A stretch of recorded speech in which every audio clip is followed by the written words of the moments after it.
So everyone is joining us. I can see the numbers going up in the attendees, which is great. But I might just kick off. We are recording it anyway, so that anyone that misses the introduction can catch up online. So hello everybody, and welcome to today's Innovation Network event. It's great to have you all with us today. So today we're joined by John O'Flaherty from the Pensions Authority. John is a change manager in the Pensions Authority who led the development and introduction of change management in that organisation. Previously, John worked in a global high-tech multinational where he led a global change management team. So today, John will share the change management journey that the Pensions Authority embarked on, and he will provide insights, tips and resources to take away for you guys to use to begin or continue your own change management journey in your organisation. So we hope that this session is an opportunity for our Innovation Network members to learn more about change management and the importance of understanding change management in the context of developing and rolling out new projects or innovations. Change management, when it's done well and planned well and implemented well, it's probably something that colleagues and teams shouldn't even notice. However, when change management hasn't been considered or implemented effectively, everyone knows about it and everyone can kind of feel it when they're involved in projects and large organizational changes. It's an important initial consideration in rolling out any project or undertaking any innovation or activity in an organization. And John, like I said, is going to provide helpful resources that will guide and direct you and your organizations in this journey. So at the end of the session, there will be a one for everyone in the audience type email going out. So John will send some resources your way that hopefully you can use in your own work. So please don't hesitate to reach out to us on innovation@per.gov.ie for more information, or you can contact John directly. I believe John will share his contact details at the end of the session. So before we kick off, just want to remind everyone to use the chat function to ask any questions or share any thoughts or observations. We're going to be keeping an eye on it throughout the session, and we will put them to John at the end of the session. We're going to have time for a Q&A session at the end. Remember, we are recording this. We will be uploading it to our YouTube channel shortly after, and you'll be able to watch the recording back in your own time or share it with your colleagues or those who might be interested in this. So I'm going to hand over to John now to chat. So John's going to chat to us for about, I suppose, 35-40 minutes perhaps, and then we're going to finish up with a Q&A. So yeah, John, I'll hand over to you. Thanks a million, Jade, and thanks Jade and Owen for the opportunity to present here today. I'm a big fan of the Innovation Network, and not just saying that, no, genuinely, I think it's one of the great things that the public service is doing. I'm going to share my slides now in a second when the little share button becomes active. There we go. And so I will, and now here we go. Share. There we go. And let's see. Share. Let me know, guys. Are we seeing this? Yep, excellent. Okay, so as Jay teed it up very, very nicely there, I just want to essentially share with you the Pensions Authority story for a couple of reasons. One, it's something that I, on behalf of the Pensions Authority, I'm quite proud of. I think as an organisation, they have done very, very well. And equally, I think there's some stuff that we can share. Hopefully you'll be able to separate the wheat from the chaff and take the wheat and apply it to your own organizations. So diving in, just maybe to describe what is change management. And really the best way to start this is to describe why we need it. So anyone who's familiar with Prince2 as a methodology for managing projects will be familiar with the idea of project outputs, project outcomes, and then business benefits. And the real thing here is, to give an example, if you had an IT project, the output would be a new IT system.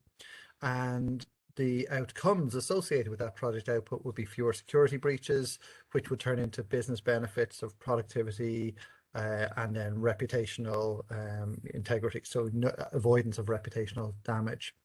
But not all projects are, the guarantee between outputs resulting in business benefits are not always 100%. So for example, if you're to build a new fitness center, the outcomes would be dependent on people actually using that new project output, that new innovation, for want of a sort of a word that we might use in this forum. And even then, if people use it, you can get healthier citizens. Really what you're pursuing is that quality of life and reduced healthcare costs. And so the real sort of selling point or raison d'etre for change management is, if you have a sort of the journey from outputs to outcomes to business benefits, if that depends on users actually embracing the change and taking it on, then you may want to consider having formal change management, because it's not always guaranteed that an output will turn into a business benefit.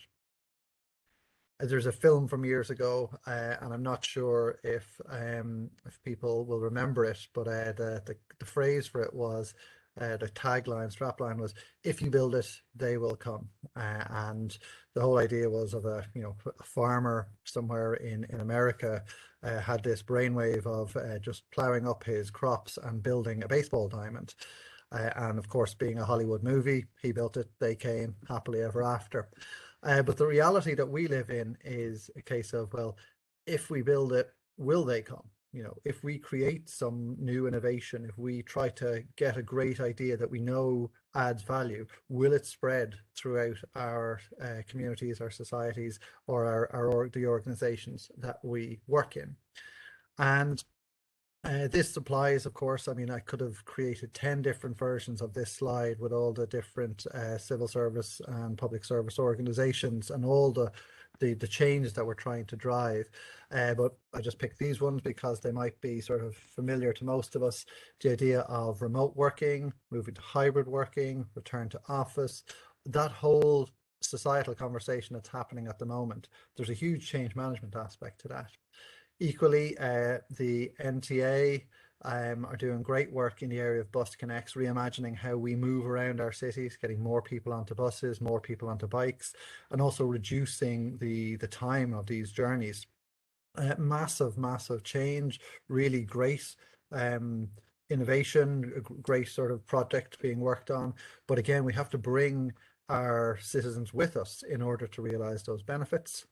Flipped classroom is something that I'm personally very interested in, just the idea of reimagining how we educate throughout life. But just for me, there's the potential realized and potential wasted are sort of both on that same continuum. And so really, just because we can do something doesn't necessarily mean it'll happen. And then of course the final one here, no presentation this year is complete without a face mask in it.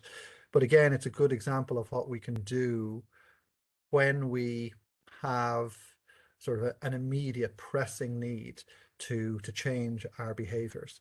Of course, the question then is, what if the need isn't immediate and pressing, but is still very, very important? And again, change management can help in that space.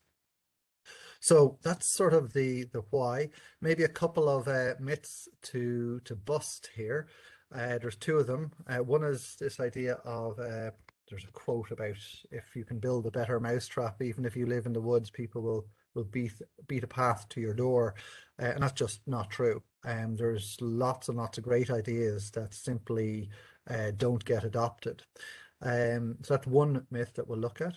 Another one is this idea of, if we just make them understand, and the real word here is, the focus on the them, that the reason this isn't being adopted is because of them. It's not us, we're the good guys. They're the people who are resisting here. And that's I think we all know that that's not necessarily true, but maybe let's unpack that a little bit and really understand why it's not true.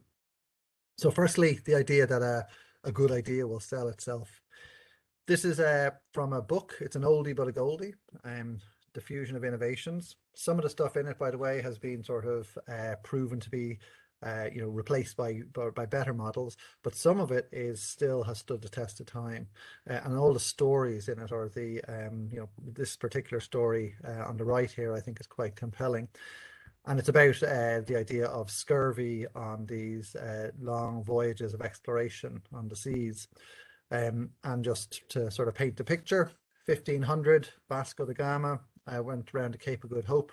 160 sailors got on, less than 60 got off. And he lost the crew to scurvy. Not his fault, nothing we could do about it, didn't know what the cure was. 1600, cure for scurvy discovered by a guy called James Lancaster, English sea captain. But didn't spread immediately, so had to wait a while until the British Navy physician came across it and replicated the findings of James Lancaster. But if you're to guess about how long that took, how long does it take for an idea to spread? Well, it was about 150 years before the findings were replicated. But at least at this stage, we had it in the hands of a British Navy physician. So, formal person, authority. Hopefully it should spread fairly quickly. But it did take another 50 years to spread through the rest of the British Navy. And then this to me is the kicker. I really like this last point, not because it's a good news story, but because it's a bit of a shocking news story. This idea that we're all familiar with silos within organizations, between organizations, all of us essentially on the same side, serving the same purpose. But once there's any sort of barrier between groups and organizations, it can be a barrier to the spreading of good ideas. And so while scurvy was eradicated, call it 1800 in the British Navy, which is the military navy, obviously, it took another 70 years to spread into the merchant marine. Same country, same sort of, boats on the sea, but because there are different organizations, the idea didn't spread. So a better mousetrap will not sell itself. And in this one, the idea that innovators are half the problem. I like this one because it sort of holds a mirror up to ourselves. And there's a really good paper.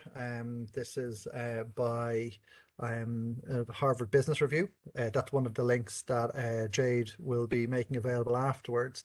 And it's entitled Eager Sellers and Stony Buyers. But it talks about the psychology of, adopting new products, new services, new mindset, new behaviors. And it talks about how we're psychologically wired to avoid loss. We tend to overvalue the things that we already own. And that's, by the way, why people want you to take that new Mini for a test drive over the weekend. They don't want you to figure out whether it's right for you. They want you to have to give it back. It's that act of letting go of something that is a real powerful motivator for us that we just don't want to let go. But for me, the real thing in this paper was this idea that, a thing has to be 3 times as good as the losses. So the benefits have to outweigh the losses by a factor of 3. Now, the number is the number, it's sort of, it might be 2, it might be 4, but the point is you need to have more gains than losses in order for it to be motivating to move. And then the really interesting one is, as innovators, our current reality is really what we're working on for the future. And we are equally over-connected with what we're working on. So we sort of love our innovation a little bit too much, and the people we're trying to sell it to love it a little bit too little. But it's a multiplicative effect. And so this is how you get disconnects between the innovators and the user populations. And as a change manager, that's something that you're constantly keeping an eye on both populations.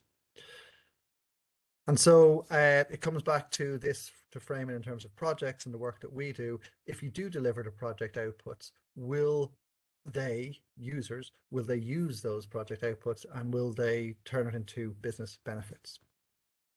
And that's where change management comes in. And if I was to describe it in sort of, a sentence, I'd say it's made up of analysis, impressions management, and then reinforcement. With the analysis obviously being really understanding the change from the user perspective. Impressions management being, and I'll talk a bit more about this in a minute, but bringing people with you as you are building your new solution. And then reinforcement is that phase when you deploy your new solution, Are people using it? Are you measuring it? Have you got the carrots available? Have you got the sticks available? And are you sort of helping the population towards those outcomes and business benefits? So for today, I'm just going to focus in on impressions management, both in the interest of time and also because it's sort of at the heart of what change management is.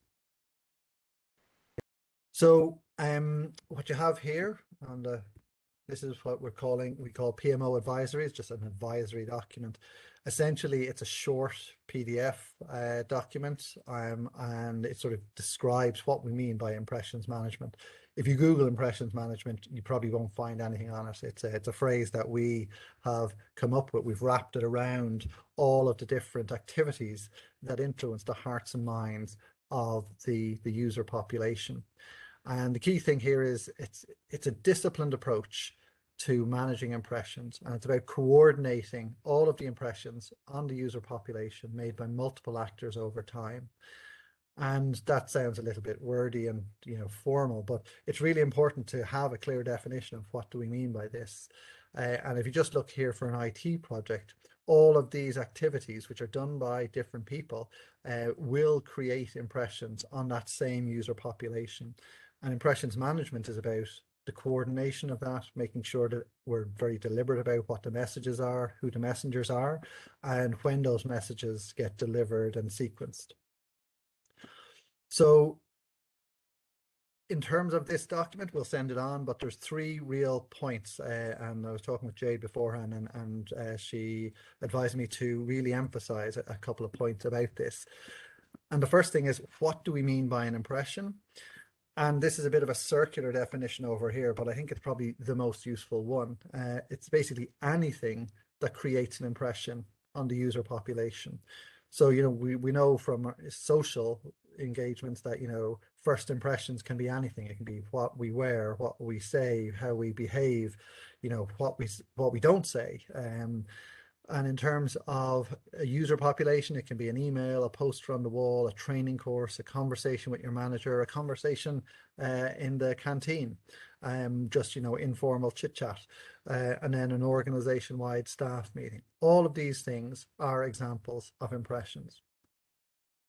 Who should create impressions? This is actually a key one, and quite a difficult one to get alignment on. The real thing is, in an organization, there's the formal and the informal influencers, and the formal influencers are the senior leaders and the line managers. They're the ones who have the role authority to really drive messages. And if it's a message that people don't necessarily want to hear or aren't keen on adopting, you do need that sense of formality and making sure it is the senior leaders and it is the line managers who are giving voice to it. And then equally important is this idea of a change network, which is the informal opinion leaders in any group. So while formal is important, sometimes you don't always look up the chain to figure out whether this is something that we're going to follow. So, you look to the left, you look to the right, and you go to your own trusted advisors. So recruiting these people and making sure that they are the messengers, that they are the people who create those impressions for you, is really, really important. And then interesting and not always popular is this idea of who should avoid or at least reduce maybe creating impressions.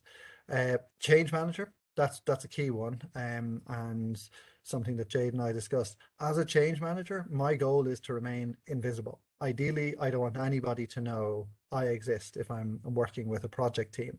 If I end up delivering the message, that's an indication that something's gone very wrong, because I have no authority, no credibility in front of the population I'm trying to influence. So even with the right message at the right time, if I deliver it, it's not going to land as well as it could if it was somebody else. And equally, project managers and project team members, on projects where you don't require formal change management, where the journey from outputs to outcomes to business benefits is less dependent on the hearts and minds of the user population, there's no real harm in the project managers or project team members being the messengers. But if you really want to bring people with you and your business benefits are dependent on that, it's often better for the project team to create the messaging, but then ask senior leaders and line managers and the change network to be the voice of that message. And then the question, of course, how does a change manager manage impressions? Well, it's by access and influence to senior leaders, line managers, and the change network, and then bringing the challenge. Excuse me for 1 second, I'm just going to grab a phone because I couldn't see the time and I want to make sure I leave enough time for Q&A. So a few points about then the Pensions Authority story. So first thing to say is that the success or whatever we have created here is down to the other people in the Pensions Authority. So really change management itself is a change, and so the story I'm about to share with you is down to those people in the Pensions Authority. Who are we? There's less than 100 of us. We're supervising more than 80,000 pension schemes, and those schemes manage assets worth 120 billion. So real thing here is we are small but mighty, and this is something that Jade wanted me to emphasize. We are a small public service agency, and the reason that we want to emphasize this is because you don't need a big budget. A lot of this story is stuff that anyone can do, and part of the resources that we'll send on afterwards will help anyone who wants to leverage whatever success we have had here and take it elsewhere. Our changing landscape, we've got something called IORP2, which is it's European directive around institutions for occupational retirement provision 2. And it's all about the shift towards forward-looking risk-based supervision. So this is a significant shift in how we supervise and regulate pension schemes. But also internally, we've had an IT transformation. So moving to the OGCIO build share suite of tools, and also then we're building an integrated pension system. So this is a fairly significant IT development project that we're going through at the moment. So because of this changing landscape, a couple of years ago, our senior leadership team decided that we needed to invest in our PM methodology and our CM methodology. And so for the PM methodology, our project manager, a guy called Tommy Sheridan, who has since moved to the Department of Health and I think is watching today. Hello, Tommy. Tommy reached out with Sylvia McNeese, who is our head of PMO, head of unit, and leveraged the public service project management handbook. And then we created our Pensions Authority version of same, and then the associated tools and templates for us to execute that process. When it came to our change management methodology, we looked, but we couldn't find anything upstream. And that's a bit of a sort of a signpost to one of the takeaways from this, which is, maybe we should have something upstream. But in the absence of something upstream, we said, well, how are we going to write our manual? And so what we did was we looked to what we could learn from others. And there is a wide body of knowledge around this, starting, with diffusion of innovations back in the 1960s, but then managing at the speed of change, Kurt Lewin, Kahneman, Tversky, and the heuristics around decision-making under uncertainty. Nudge theory has become sort of familiar to a lot of us recently. And then Kotter, ProSci, and the CMI, these are all sort of built for corporate methodologies, all around this idea of the psychology of bringing people with you on your change journey. So that's what we can learn from others. And then this last one here is just, say, hire somebody who's done it before. So so that was me coming into the organization, having sort of learned the hard way from many mistakes made in my previous organization, and also a number of wins, but just bringing that knowledge in-house and putting it into a manual. So that's how we wrote our manual, and then from our manual we created our tools and templates. Some of these, because we are a ProSci house, we have done the ProSci training and certification. So some of these tools and templates over here are ProSci proprietary, but some of them are not. Some of them we developed in-house ourselves, and very happy to share any of this stuff, the manual and the non-proprietary tools and templates that we created, with any other individual or organization that would like to see them. So going into maybe to talk about the specific putting this methodology into action, I'm going to talk to you about one of our projects, which was migrating to the OGCIO desktop as a service. Again, I'm going to just do a couple of name checks here. Firstly, to Dervla O'Keefe, who is our head of IT. You know, you can only apply change management if you have the support of a senior leader. And Dervla was brilliant. You know, I think there were probably days when she regretted letting me into the meetings. But over time, I think, you know, looking back on it, was a case of, yeah, no, that was really, really worth it. And I'm sort of joking about the regret. It's that sense of whenever there's another voice in the room, you get more opinions, more ideas, and sometimes they're contradictory ideas. Equally, Keith Scanlon was our project manager, and he was brilliant. He made room for us, and again, I think would say that looking back on this, definitely change management helped. And then Claire O'Byrne was our change manager for this project, and again, she was superb. So the build to share, I think hopefully a lot of us are familiar with this. It's coming from Deeper OGCIO, and it's all about you know, this idea of this is our ICT strategy. You've got build to share up here is the first sort of pillar of it. And in our organization, the real business benefits were down here. It was about less firefighting, more proactive IT. But equally for us as individuals, there were some things around connecting remotely would be much better, fewer issues, so on. And so we use change management to bring our organization with us. And this is sort of the survey that we did at the end of it. And the top one up here is basically saying anything that's blue is a relatively happy person. And the question that we asked there was, did we do a good job in terms of helping you move from the old state to the new state? And the answer here was an overwhelming yes. But equally, it wasn't that everything was perfect, and nor is anything ever perfect with any significant transformation.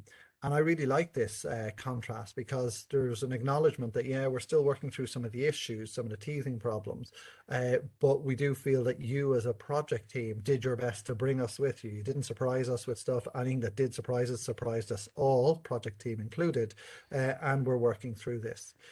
And then this chart down here, which I'll go into in a little bit, I like this because it's got a blend of traditional and also a blend of some of the new things. For example, what we term show me videos seem to land pretty well.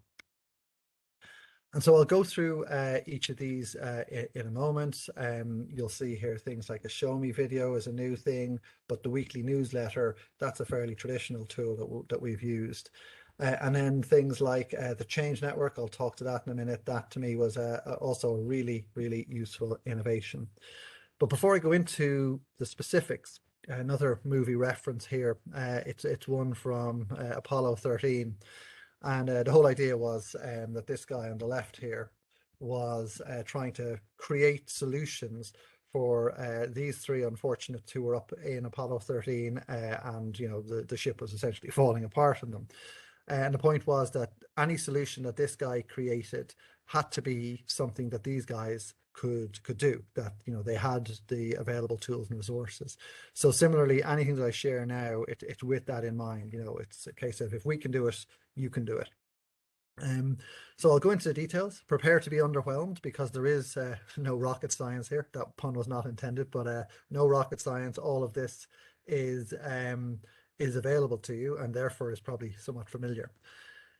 The first one is just to use an impressions calendar. And if as a change manager you do only one thing, which is to, you know, try and get this up on screen and say, can we just map out what impressions we're going to make on our user population over time? And it just, you know, a completed impressions calendar just looks something like this. Everyone knows what the message is, who the messenger is, when it's going to go out. And by just putting up an empty one of these, you get everyone starting to coordinate their thinking and their behaviors and their decision making. Not rocket science, common sense, but not all that common in practice. So that's something certainly that I think we as change managers can do. The next thing is we have this this phrase of buses, not taxis. And the idea is that the bus, the message goes every Thursday at 3 o'clock. If you have a message that you need to get out on Friday, that's perfect. Just wait till next Thursday at 3 o'clock. We sort of bucket our communications. We create this sense of cadence. regularity with our user population. And what these actually look like, very, very simple, all very, very easy to create. But creating one of them is easy. Creating one once a week, that requires real commitment and dedication. And again, Claire O'Byrne did a tremendous job sort of mapping out all the things that we had to communicate before our go live date, which I think was in around this space here. And then creating a weekly presentation and getting it sent out. So it's fairly, in a sense, prosaic stuff, but it's impactful in terms of creating that sense of quiet confidence and bringing people with you. The next thing I'd highlight here is, I think the next thing is a show me video. I'll see what we go to next. Yes, it is. So this is one of our innovations. And again, this is something that I think is quite useful, in particular if you're trying to, it's that thing of, don't tell me how to do something, show me how to do something. And it's even more important now that we're all working remotely or in a hybrid world, for example, when we've got this blended situation. If we're not all in the office and you can't walk up to somebody, well, how do you show them? And PowerPoint has, I mean, no hands here, this is all happening, it's been pre-recorded, but you can easily record your screen on PowerPoint. This is showing somebody how to subscribe to the Innovation Network email address, and it's literally, on the right you see what is on your screen when you're doing it, and on the left you can have a little bit of supporting text. And then this is, you save it, you record it as an MP4, and then it's available on demand for others. Not rocket science, but still, but I'm sure a lot of people maybe think that videos are beyond them, or I could never do that. The honest answer is, if I can do it, anyone can do it. And happy to send on resources for that. And now we've jumped to this next thing, which is what we call a resource center. This was for the project. And we have our little tagline down the bottom here of useful and usable resources readily available. This isn't what it actually looks like. What it looks like is this, but I put it into this format just so that you can see that, we've grouped similar resources together. These are all the show me videos for pre-migration. These are the show me videos for post-migration. And down here we have how-to guides, and over here we have the OGCIO policies. And what I like about this, and from a user perspective, is we have brought together all these different resources from different creators, and we've made them available in a one-stop shop location. The next thing I would highlight then is this idea of, I'm obviously overstating it here for dramatic effect, but we've got bending SharePoint to our will. So this is built on a SharePoint solution. And with a little bit of extra effort, you can sort of make it look a little bit more tailored to the user. So for example, the order of this and the location of this and the addition of imagery, that's all done just using tables and hyperlinks and so on. It's a bit of extra work for the publisher, but it's done with a view to making things available to the user population. And then finally, this idea, or getting close to the end, this idea of usability. Again, this is a tool. There's a very good book around the topic of usability, which is Don't Make Me Think. And anyone from an L&D background will tell you about cognitive load, and the idea of, good training content is to minimize the cognitive load of the training content so that people get to engage with the ideas that the training content is trying to convey.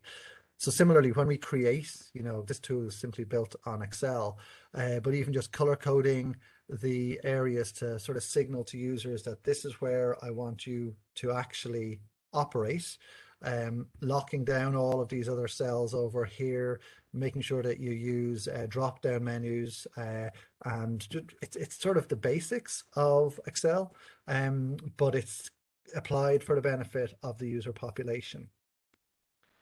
And then finally, these ideas of a change network using a trusted and informal group of people. They're sort of realists, so they're not optimists, not pessimists, and they're a two-way channel of communication between the project team and the user population. And they're not part of the project team, because if they were, you would taint them. You want to keep them close to the project team, but separate outside the project team, so that they are, sort of trusted by the user population.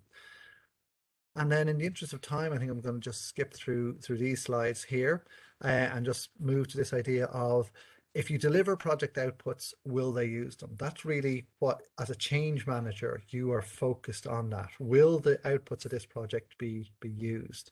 And change management, it's all about reducing unnecessary user frustration, so that users can work through any necessary frustration associated with the change that we're asking them to go through.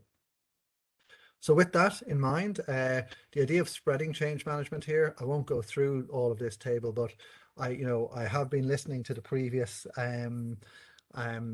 Innovation Network presentations, and there was no idea that I've shared today that wasn't shared already by Eugene Farrelly or Anne Carney or Alan Waring. All these things here on the right, the coordination of messages that government information services are doing, or DSP aligning with GIS messaging. The news grid is the same as an impressions calendar. Weekly press releases were talked about. All of this stuff, it's not new. But what we've done in the Pensions Authority, we've tried to sort of put a wrapper around the whole thing, and give you sort of an end-to-end change management methodology. So in terms of one for everyone in the audience, again, not rocket science, no rockets coming, but happy to send on a blank template for an impressions calendar and the advisory on what is impressions management. Also, some of those content development resources, a lot of it is available via YouTube. So we've pulled together a short little PDF of those YouTube contents, and then a link to the HBO article, Easy Sellers, Stony Buyers. So that's something that Jade has available, and can be made available to anybody. Equally, if there's another organization out there that would like to, learn more about this and think that this might be for you, just, let us know. I'd be delighted. And our CEO, Brendan Kennedy, will be absolutely delighted for us to share. We've invested in this, but we're happy for others to take it for whatever it's worth and separate the wheat from the chaff, and on you go. And then also an idea is, should we have a public service CM methodology? And if so, does anyone want to have a look at what we've built in the Pensions Authority and maybe generalize it for use in different public and civil service organizations?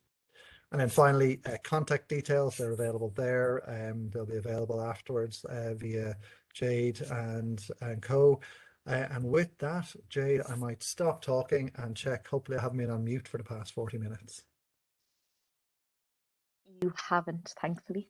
I heard that loud and clear. That was brilliant, John. Thanks a lot for that. Really, really interesting. And I scribbled down a couple of notes that really struck me during your presentation. And I know we've spoken many, many times before this presentation, but I learned a lot of new things again this morning. And the first one then is I suppose one that really struck me, because previously I would have thought that it was the change manager's role to deliver the message. But you're very clearly there telling us that it's not the change manager's role to deliver the message. They almost coordinate or set out the kind of support and conditions for the message to be developed and delivered. So that one really kind of struck me, because previously I would have assumed, yep, change manager goes in, change manager delivers. But what you presented today actually has it's a wider network of people, which leads me to the next point that struck me: the importance of peer influence in an organization. And that's your actual change network. So it's your colleagues. It's not necessarily your management team. That's more kind of formal change management or formal influence, but the power of colleagues in actually supporting people in new projects or new initiatives is really, really important. Obviously there is no kind of change management without the support of senior leaders, and that's really important too. And then obviously the introduction of impressions management, and I hope you've copyrighted that that expression, and if not, you might have to. But I think that's a really interesting way of looking at it, and it's almost, rather than just considering something as a piece of news or a message that we have to share, we're all very conscious that sometimes first impressions matter a lot. So when we start to consider our communication as making an impression, rather than just being a message that I have to send. I think it definitely makes people think a little bit differently about what they're putting across, and hopefully then it's a little bit more valuable and impactful in actually delivering whatever it is you want to deliver. So they're just a couple of points that really struck me in your presentation. And I guess one of the first questions that I want to ask, and you mentioned it, it actually came up on one of our previous calls, or one of our previous network sessions, I think back in January, with Eugene in the Department of the Taoiseach, and that network session was about, you know, a seat at the table for comms. And when decisions are being made, you know, comms should be involved. It's really, really important. I want to know, do you think, should there be a seat at the table for a change manager? Is there, you know, a need for a change manager to be at the decision making conversations? What are your thoughts on that? Yeah, I've got a very sort of strong opinion on that, and that the answer is definitely yes. And also, that's one of the biggest challenges that you'll have as a change manager where it's new to the organization. Um, and it's very understandable because sometimes people go, well, we don't need a change manager until we've decided what the change is. But that was something that I got from I heard loud and clear from both Anne and from Eugene, that idea that you do need to be in the room when policy is being made. And from a change manager perspective, it's for a couple of reasons. One, you want to make sure that decisions are made in the round, that they're considered in the round. Now, the change manager is not there to lobby on the part of users, but if the decision makers have a blind spot, none of us can see our blind spots, such as the nature of blind spots. And sometimes by delegating that user perspective and looking after that user perspective to a different role, it frees people up to think about, their real drivers. And then you can make sure that change manager brings in the user perspective, and you end up sometimes with better decisions, or sometimes with the exact same decision. And then the second thing is, it's really important for the change manager to hear how the senior leaders are talking about and considering and where they're coming from, because first and foremost, leaders at all levels of the organization are people in themselves, and so you need to get that sense of coherence of message. And that's something that we heard from COVID. It's not about what the message is it coherent? Is it repeated consistently over time? And that doesn't happen by accident. And you need a change manager in there, in that sort of trusted inner circle, observing and providing feedback and guidance to senior leaders to get that alignment. Brilliant. And then just in terms of the Change Network, for colleagues who are joining us today who are really interested in this and are going to run off now and create their Change Network, how do they go about doing that? Is it, an open call for people who are interested in becoming those kind of peer influencers, or is it, identifying those people who might be most appropriate? Like, what would your advice be to colleagues who are looking to introduce a Change Network? Yeah, I would say it's a bit of both. I would say, firstly, describe clearly what it is, so have real clarity in your own head as to what is that you're asking the change network to do. And then maybe describe that to the organization and have that open call. But what I would say is there are probably some people within your organization that you already know. You go, they're a natural fit for this type of role. So if you can get some of those in there, that would be great. Equally, sometimes the biggest and most helpful influencer is one, sort of a naysayer who actually shines a light on some of the reasons why this idea of yours is going to meet with resistance. And if you can work with that person and sort of help them become part of co-creating or influencing at least a solution, then they become sometimes your best advocate. And the third thing I would say is evolve your change network over time. Some people will go, I'm not into this, and they'll want to roll off. Let them roll off, and thank them for their efforts. And equally, others will over time want to join. So it should be an organic thing, and grow it that way. Brilliant. And just to remind people that are still with us, please do share your questions into the chat for John, and we'll put them to. And there's a couple coming in already, but I've just one more that we've kind of spoken about a couple of weeks ago, and it's, I suppose I was sharing with you that there's been times when you're halfway through a project or you're halfway through something and you realize you've forgotten to introduce something like change management. And for colleagues that are with us today, who are halfway through a project or have just begun a project and are now thinking, God, we actually didn't start with a change management approach. We chatted a couple of weeks ago, John, and we used the expression, the best time to plant a tree is 20 years ago.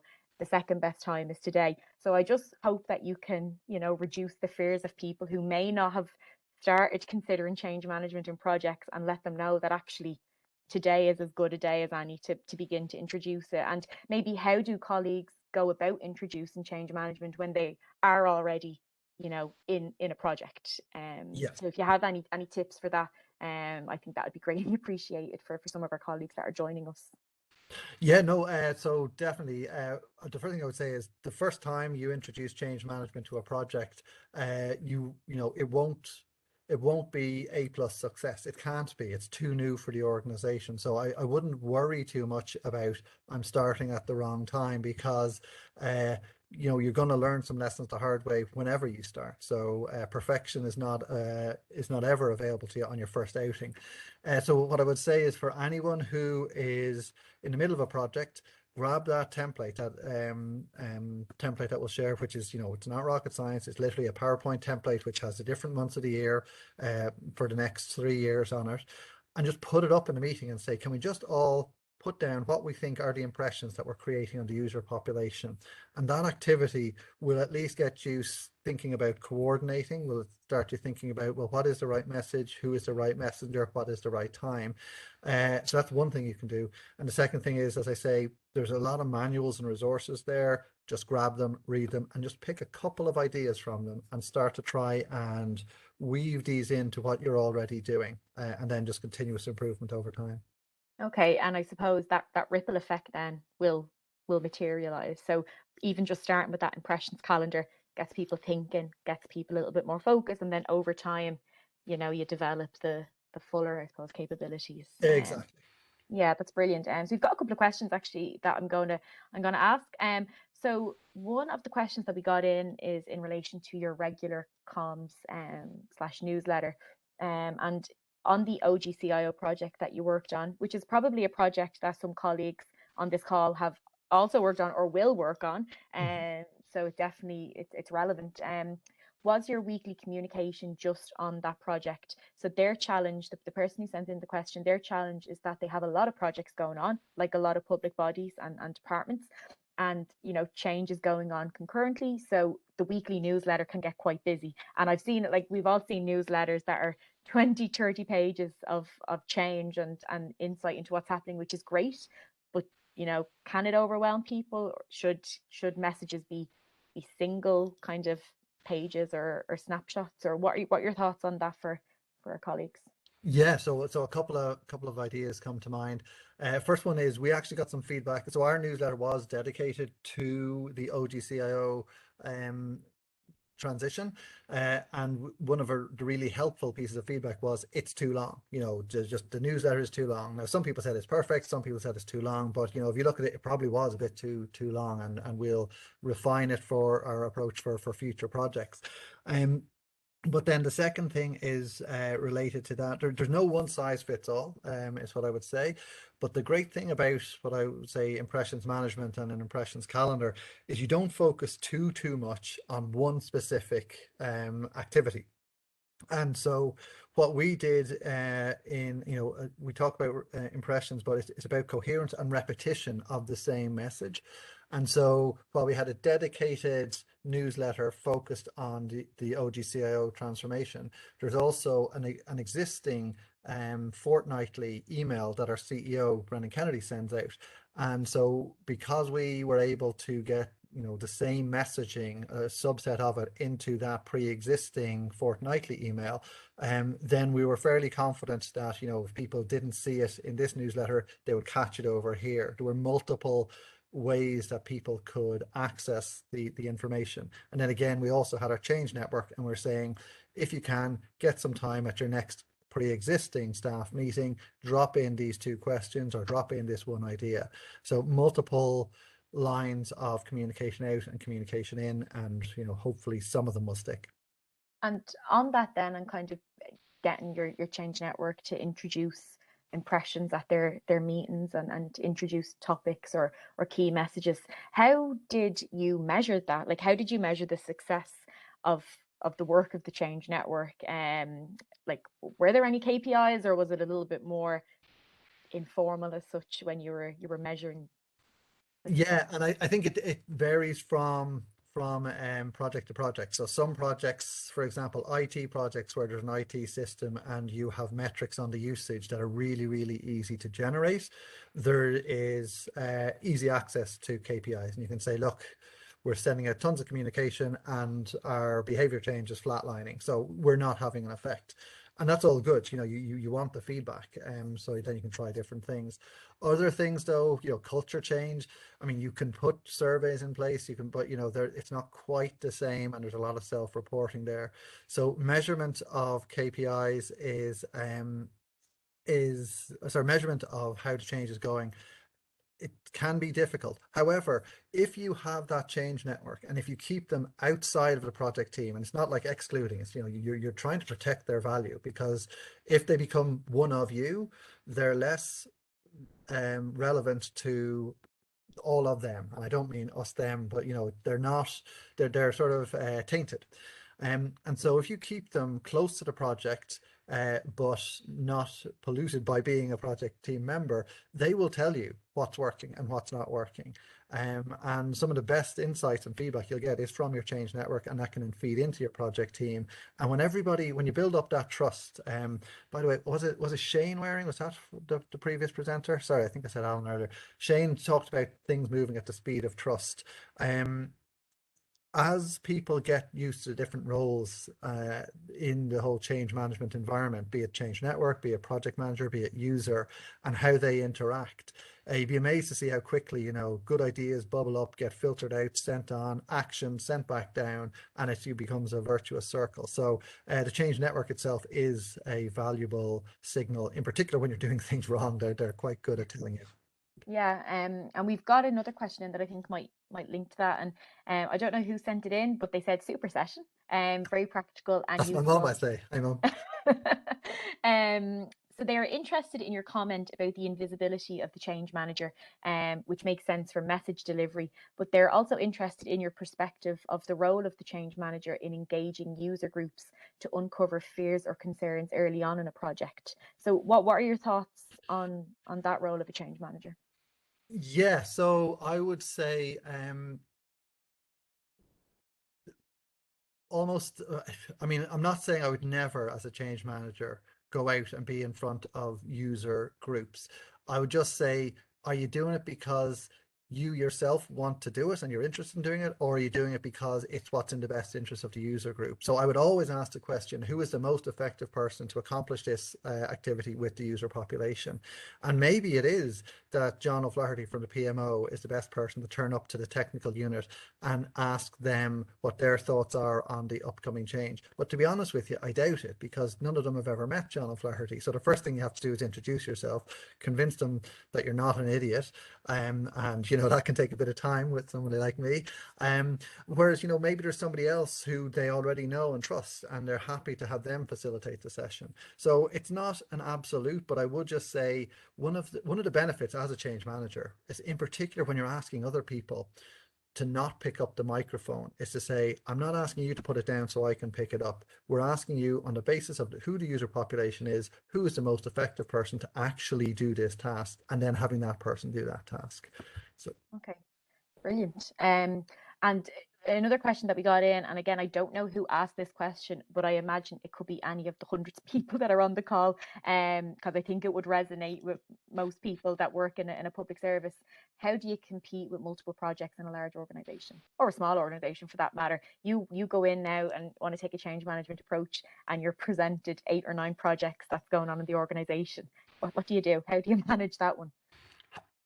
how do you, from it, is this in terms of how do you avoid 8 projects becoming noise in front of a user population? Yeah, Or so like where do you start then? Like do you have to just pick one and roll with it? Do you try and implement or integrate change management into all 8 projects, or do you just start small and say no, we'll get one right and then Oh, we'll I see what grow you mean. it. Yeah, And yeah. yeah. No, so that's a good one.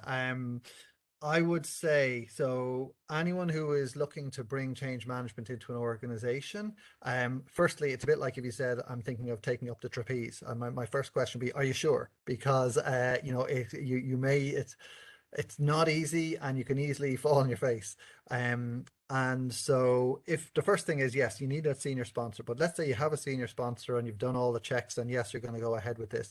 I, I think the idea of early wins, it comes from, the sort of the change management methodologies is, nothing, success breeds success. So whatever you do first, don't pick the biggest project or the most strategically complex project. Pick something that's likely to be a winner. I heard a guy, Guy Kawasaki, he was doing a presentation at one of our events in my previous role, and he talked about the Midas touch.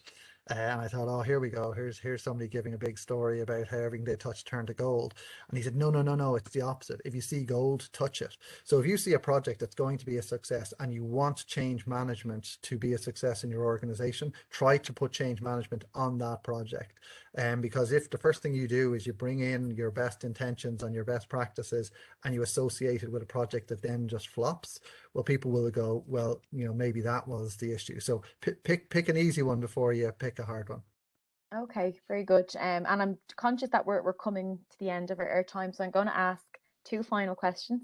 And kind of on the last question you just asked there, like if you could offer one piece of advice to colleagues in a public body who are about to begin their change management journey straight after this call, what would that piece of advice be? Well, get lunch first, I think. No, I think the piece of advice would be, and we've talked about this ourselves. In a sense, we're preaching to the choir here, because and I really love all the innovative spirit and what I hear in these calls. But just remember that you need somebody who is not an innovator, who is not a change manager to back you. Like we were very lucky in the Pensions Authority. Brendan Kennedy, our CEO, backed us on this. Sylvia McNeese, our head of PMO, or head of PMO unit, was great, gave plenty of air cover, plenty of space. And then Andrew Nugent, Dervla O'Keefe, all the other senior managers, they really gave us the space to do it. So that will be the first thing, is make sure you have that coalition of senior leaders that are willing to do it. And then, pick up the phone and call me, and I'll happily have a chat and a virtual coffee and tell you some of the mistakes and some of the easy wins. The lessons learned, as we Yeah, say. I actually said I was going to ask you only one more question, but I'm going to ask you two. that's fine. Yeah, keep going. What what is the synergy between innovation and change management?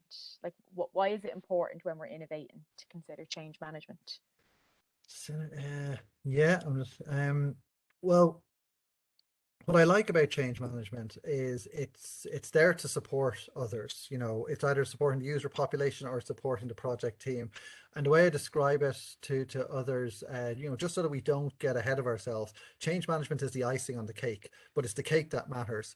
So I really genuinely admire people who innovate and who look to, how can we do this differently? How can we do this better? And in particular, when you're working in the public service or the civil service, you're doing it for the benefit of society. And it's hard not to get a warm and fuzzy feeling about all of that. So in terms of the synergy between change management and innovation, I suppose our job is to increase the chances of your idea being successful. Um, and to avoid unnecessary frustration on the part of the user population. I think Shane on the previous call talked about, not every idea needs to succeed. And that's good. And that's a really good idea, that, you're not married to success. But it would be a shame for a good idea not to succeed because we didn't bring the people side of it with us. That idea of hundreds of years of scurvy just because the bloody lemon idea couldn't spread, that is a real shame. And I think as we look to the challenges that society have ahead of us, there will be an amount of opportunity lost in that people side of change space. And I think if we can help to reduce that and help to, and then when it is a success, you will never hear a change manager going, we did that, because we're always giving the credit away. We're staying invisible in the background. So we're here to help and not to grab your glory. Brilliant. And I really like that quote. And I think we might rob that one about change management being the icing on the cake, but it's actually the cake that matters most. Like, that pretty much it in a nutshell, really, isn't it? Like if we were to summarize this presentation, Absolutely. that's the sentence. So last question. What is the future of change management in the public service? Well, I'll tell you what I hope. As I say, maybe I'm a dreamer, but I hope I'm not the only one. Um, Honestly, I'm a big believer that we will get there eventually. Change management will become an integral core competency in the public service because we can't really, influence change in society without bringing people with us. So I would like us to be a little bit bold. I think deeper is brilliant. I love deeper for your remit. I would encourage us to create our own public service change management methodology. I would if you listen to the radio, I'm not going to name names, but if you're driving in the morning, you'll hear a certain consulting house talk about energy and change and people and stuff. They're doing that because they know there's a market there for it.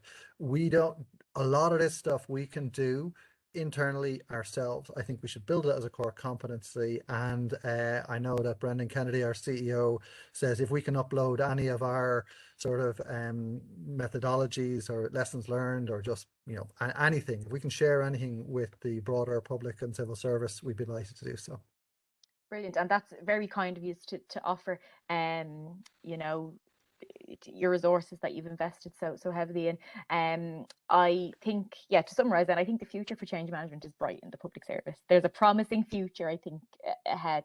Um, I'll, leave it there, John. I think we could talk probably for another hour, and I know we've had maybe hours of conversation in advance of this presentation, and there's been a lot of interest in it, and I imagine that will continue. And we might even get you back another time to present again. But like I said at the outset, there is one for everyone in the audience, and John has sent on his resources that he discussed throughout the presentation. I think there's some papers there. There's some of the change management kind of playbook essentially that you have developed in the Pensions Authority. So we'll send all of them on this afternoon.